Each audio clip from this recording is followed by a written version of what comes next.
Ay ma'am, ano, ganito. Gusto ko yung gamot mo. Oo. Medyo na araw-araw na inumin ko, pwede. Ay nako, mabuti po Kasi kung bumibili ganun. rin ako ng ano mo, vitamins. Ano yung vitamins? Kumbaga, Isa na stress top. protection mo na rin yun. Ayun, maganda. Parang, ayun o. Paano gagawin natin yan, sis? Pag-gising ko sa umaga, parang malakas yung katawan ko. Nako. Mabuti naman po at positive po yung inyong pananaw tungkol dun sa vitamins kasi hindi naman po lahat ganon. Kaya thank you po. Thank you po sa tiwala ni Ma'am Marilu sa akin nung time na inialo ko po yung vitamins para po subukan. Thank you po sa tiwala din nyo, sir. Kaya lang, wala na akong iniinom, ubus na. Ayun nga po, ipapaship po natin.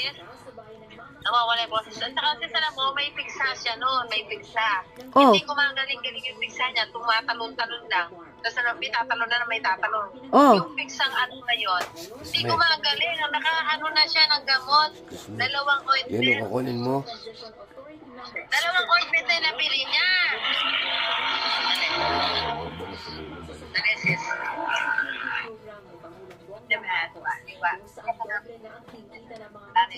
Ibig sabihin pati ho yun gumaling. Oo. Oo, Saka isipin mo dalawa yun. siyang, yung ointment na para daw pinakalo. Ngayon, hindi talaga gumagaling. Tapos yun nga, nung dala ko yun, wala nang gumaling, hindi na nagtatalon-talon. Aba. Sabi ko, subukan mo to. Sabi ko, yung gamot na dala ko, sabi ko. Yun nga, araw-araw iniinom niya. Isa lang, ha? Kaya nga, ang galing oh, isa lang. Isa lang bawat araw. Isa lang iniinom niya. Yun, gumaling. Doon gumaling sa gamot na dala ko sa kanya. Natuyo siya. Ate, hindi eh. Nilalagyan niya ng gamot eh. Patalon-talon na. Gagaling ka sa talon na naman. Tapos tatalon na naman. Dumami na. Halos na puno na yung pit niya sa kakatalon. Ay, grabe.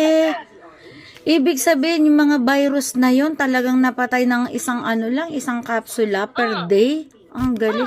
Tapos yung diabetes niya, nakalma. Tapos bumabalik yung energy niya. Ang galing naman. Iba-iba po talaga ang feedback ng iba-iba po talaga ang feedback ng mga tao. Iba't iba yung karamdaman, iba-iba rin yung kanilang kwento. Nakainom din ng anak nyo? Oo. Maanak ko doon. Masakit ang ulo ng kasa. Kasi si Linda sabi ko, pag masakit ang ulo ng pinainom niya sa. Ang galing nyo, ma'am. O, diba? O, nakakailan ka ng resulta. Nakakailan ka na. Kung tatarahan ko yan, marami ka nang na-mention.